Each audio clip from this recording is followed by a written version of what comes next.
Hi, this is Alan from Alpus Group Project Management. I want to talk to you today about two key factors. Key factor 19, which is interfaces and interface management, and key factor 20, which is culture of decision making and leadership. These are part of our key factors to be addressed for project success, and these are the last two of our list of 20 factors. You remember that key factor 1 is the clear and concise project brief. They need to define the scope of the works, the fundamental design parameters, employers or owners' requirements such as budget, cost, program timescale, specific operational performance requirements and quality requirements. The project or program brief should reflect the vision of the sponsor of the project or program. You would consider all of the available development options for any site, taking as a starting point the current usage class of the land, whether it's agricultural, residential, commercial, industrial, and you would have in mind a particular purpose of a building or a number of options. And the first thing you need to check is if the site is featured in the local town planning policy and if the zoning will support that development. So taking the extreme example that we used before, you wouldn't likely get planning permission for development of an industrial project in a residential area. So key factor 1 is to evaluate the options that you have. You'll need to seek outline and detailed planning permission unless you have permitted development rights under the Town and Country Planning Order 2015. Irrespective of the planning permissions, you will need to have building control permission for all of the works to be carried out on the site under your planning permission. The risks of the alternative options need to be evaluated, especially the risk of planning permission which may or may not be granted for your chosen development. So you decide on a strategy to proceed for your particular site.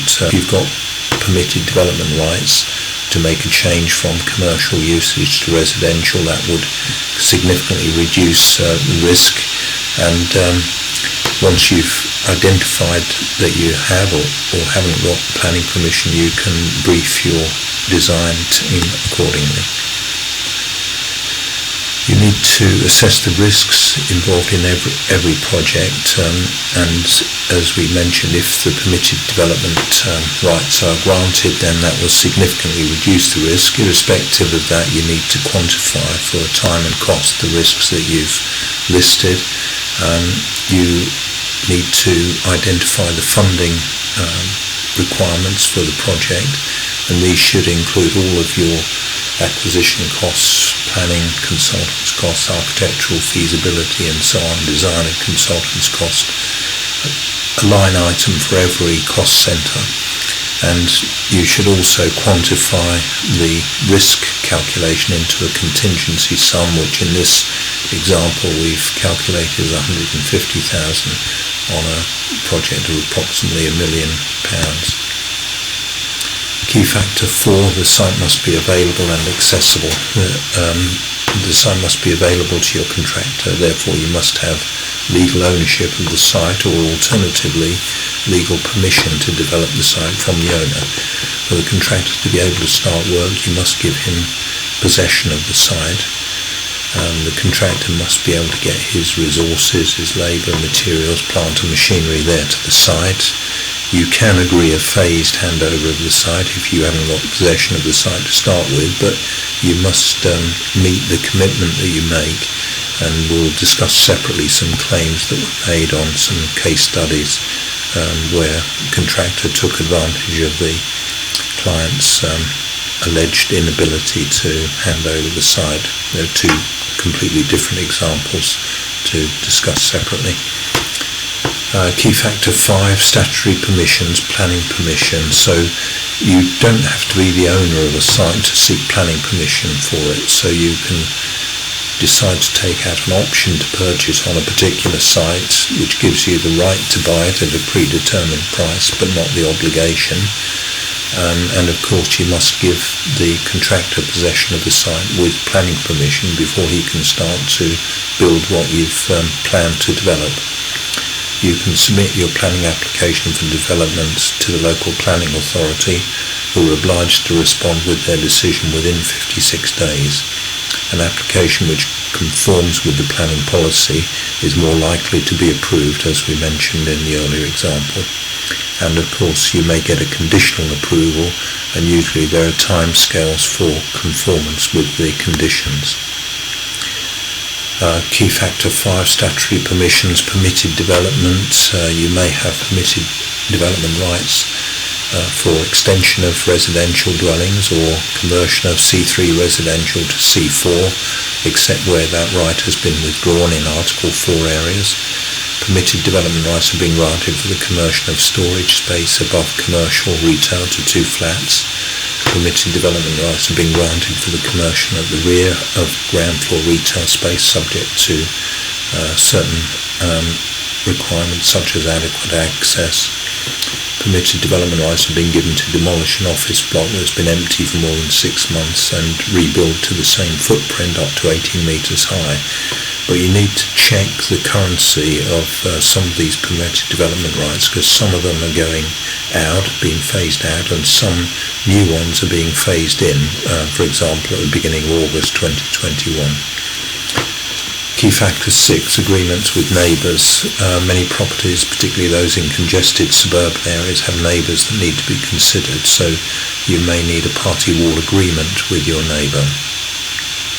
There may be way leaves or rights of way across the site to cope with such things as sewers, electrical cables, gas mains, telephone communication cables, water main supplies, rights of access for maintenance, such as to electrical substations. You may have neighbouring mainline rail or tube lines that may restrict what you can do and certain boundaries of your site, and in that case you'll need to probably submit your designs and methods of working to those bodies for them to review and agree your designs and methodology, and probably they'll charge you a handsome sum for that review. Key factor 7, protection or diversion of utilities. So in the case of certain services you may be able to disconnect them and they become redundant after demolition or whatever you're doing on site preparation. In other cases they need to be diverted around, or in other cases may need to be protected. So those protection measures need to be agreed with the statutory bodies and implemented to protect the services during the course of your work. In some cases you may decide to carry out a demolition and services diversion packages, an advanced works package, and this could take care of all of the services, and any advanced works that are necessary can be done in preparation for the main project while you finalise the design for the main project. Key factor 9, the contracting strategy. You need to decide on the most appropriate contracting strategy for your project to be executed. Will you as the employer or owner undertake the detailed designs, or will you engage a contractor on a design and build basis? Will you carry out some of the works as an advanced or enabling works package? So you need to make all these decisions and also make a decision on whatever customer choices or client selections there may be as part of the contract. Alternatively, you could decide to employ a construction manager rather than a main contractor, in which case the contracts would be formulated between you as the employer and trade or package contractors to carry out a portion of the scope of works. So there's no main contractor in that model, and the employer pays the trade or package contractors directly.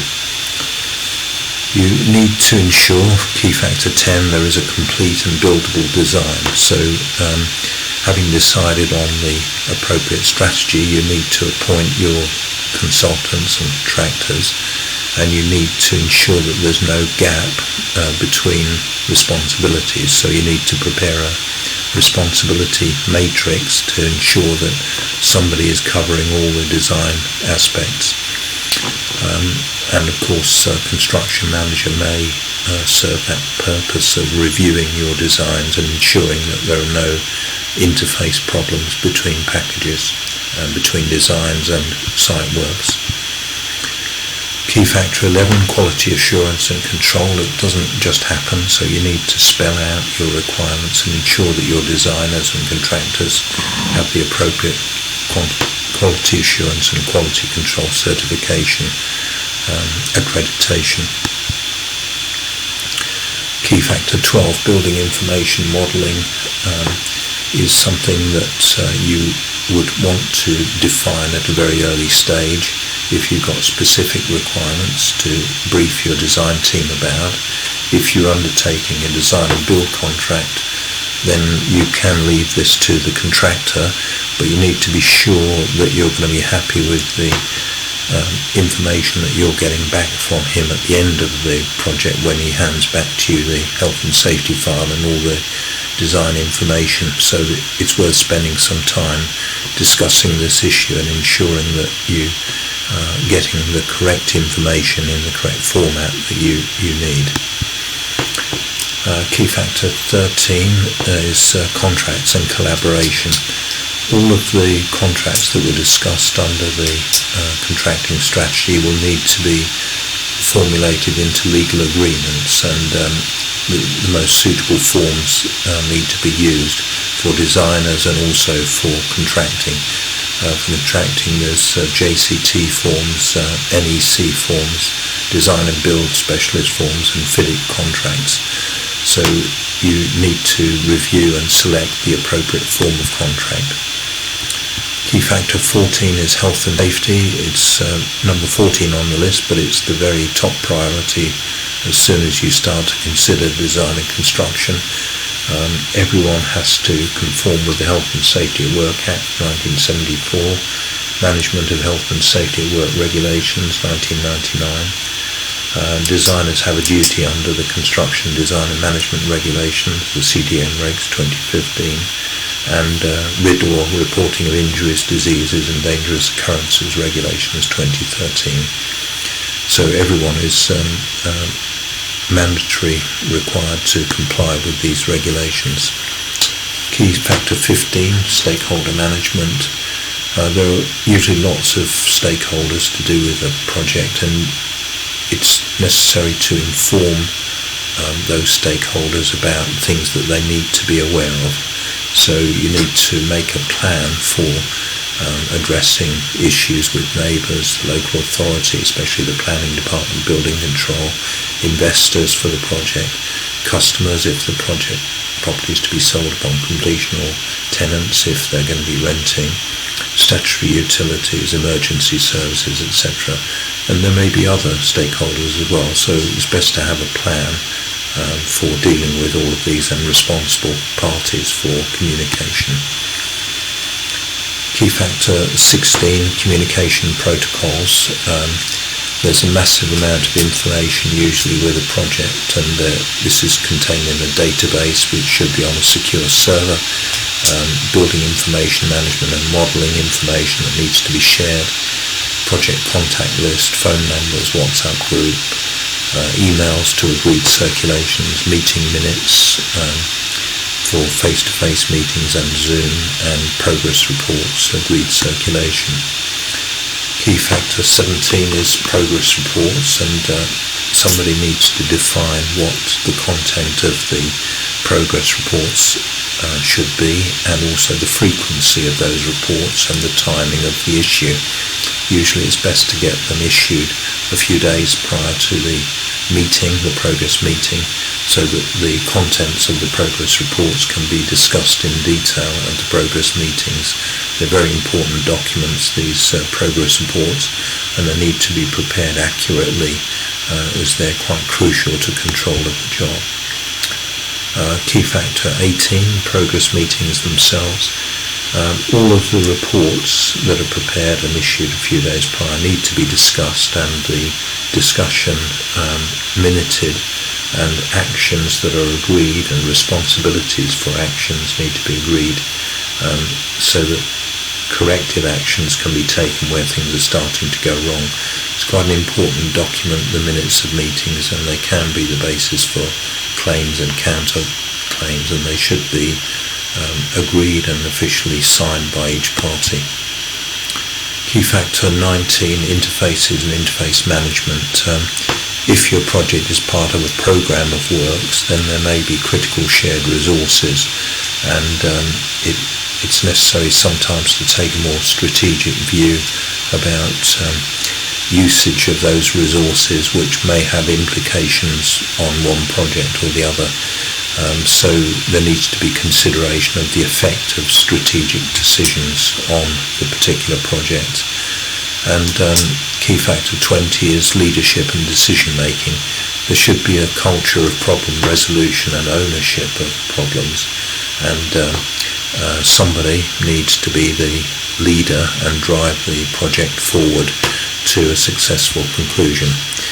So if you want to discuss these or any other issues, then contact us, www.alpusgroup.com. I'm Alan at alpusgroup.com. My telephone number is +44 7539 141257. I've got Skype, WhatsApp and FaceTime on that number. To book a 30-minute exploratory call with me, you can go to the Calendly link below /AlanJE, click on that and book an appointment with me. For a free contracts checklist, you can go to the first tiny URL link, and if you're interested in property development training, you can go to the second tiny URL link. That's all for now, so see you in future videos when we'll discuss some case studies to do with the issues that we've talked about in the Key Factors for Project Success series. Cheers for now.